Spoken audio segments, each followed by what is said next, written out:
মাত্র 2 টুকরা গরুর গুস্ত দিয়া যে এমন সহজে এমন মজাদার একখান খিচুড়ি রান্ধা দেখাইয়াম, যে খিচুড়ি দেহনের পর আপনারা খালি কইবাইন মুই খালি সারা জীবনে এই খিচুড়িটাই খাইতে চাই, আর দুনিয়াতে মুই কোনো কিছুই চাই না। তো এই খিচুড়িটা যদি খাইতে চান তাহলে তো আগে কেমনে রাঁধতে হয় হেটা শিখতে হইব, হে এরপরে বাসায় তৈরি করতে হইব, হে এরপরে খাইতে হইব, হে এরপরে এত প্রশংসা করতে হইব, ঠিক কইলাম না? যাই হোক, অতটা গপ্প না কইরা আগে খিচুড়ি হান রাইন্দা দেখাই। তো প্রথমে ফ্যানের মধ্যে উট্টু ফুটা তেল না দিয়ে দিয়ে দিলাম পেঁয়াজ জেরে। তো এই পেঁয়াজগুলো এখন সুন্দর করে ভাজাভাজি করতে হইব, নাহলে তো আবার ঘেরান হইব না। তো সুন্দর করে ভাজাভাজি কইরা হে এরপরে দিয়ে দিলাম হইতাছে পেঁয়াজ বাড়া, হে এরপরে দিয়ে দিম হইতাছে আদা বাড়া। এগুলা দিলে খিচুড়ি ঠিক আছে কি সুন্দর ঘেরান আই, আশেপাশে 4-5 বাড়ির মানুষ আই এরপরে। যাই হোক, হে এরপরে দিয়ে দিছি গরুর গোস্ত। তো ওই 2টা টুকরারে সুন্দর করে পিস পিস করে সুন্দর করে ছোট ছোট করে কাইটা লইছি, আর নাহলে তো মাংস খুঁজছেই পাওয়া যাইতো না।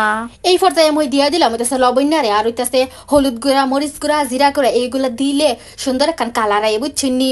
তো এগুলো সুন্দর করে ভাজাভাজি করতাছি। মোর মনে হয় এই রেসিপি হানা আফামনি গুলো খুবই ইম্পর্টেন্ট, কারণ হইতাছে বর্তমানে দ্রব্যমূল্যের যেই পরিমাণ দাম, এখন এত কিছুকে কিনা যাইব, এলিগা অল্প অল্প জিনিস কিনে সুন্দর করে সংসার চালাইতে হইব।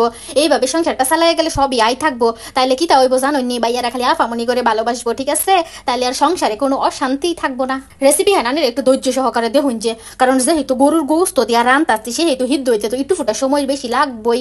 তাইলে সুন্দর করে একটু ফুটা ধৈর্য দইরা একটু শান্তিতে রেসিপি হান দেখুন। যে আবার এই রেসিপি হান কিন্তু আন্না গমতো বড়লোকি ওই যে ছোট চাউল দিয়ে রান্তাম না, গেরাইমা বুটকা মোড়া মোড়া চাউল দিয়ে রান্দাম, হে তো একটু সময়টা বেশি লাগবো।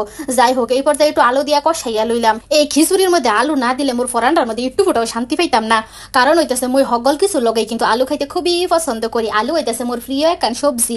আন্নারাও কিন্তু বেশি বেশি করে আলু খাইবেন, আলুর মধ্যে অনেক পুষ্টি রয়েছে, ঠিক আছে?